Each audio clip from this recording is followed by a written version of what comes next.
How to make leaf stepping stones. Stepping stones in the shape of leaves are a pretty addition to a garden. They can be placed in between plants or used to create a walkway to your garden. You can buy leaf-shaped stepping stones in garden centers, or you can make your own.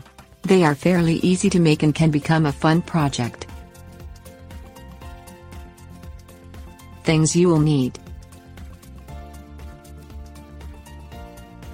2 flat pieces of wood, wax paper, cement, sand, cement dye, small trowel or putty knife, paint stirrer or piece of cardboard. Look for large leaves in your yard or in a park. Each leaf should be no less than 4 to 5 inches wide and 6 to 7 inches long. Do not use dried or crumpled leaves.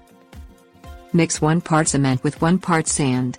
Add cement dye for colored stepping stones.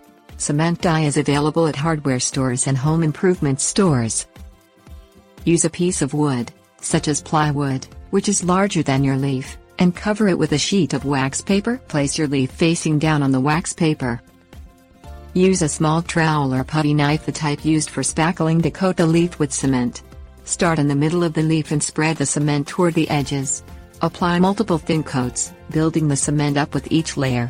Apply carefully to the leaf, trying to stay even with the border of the leaf. Continue layering until the cement is about 2 inches thick. Use a paint stirrer or a piece of stiff cardboard to keep the edges even and smooth. Allow the cement to dry and set for about 1 hour to an hour and a half. Slowly and carefully flip your cement over onto a second board cover with wax paper. Gently remove the leaf. The pattern from your leaf will be imprinted on your stepping stone. Allow your new stepping stone to thoroughly dry before using. Drying can take 2 to 3 days.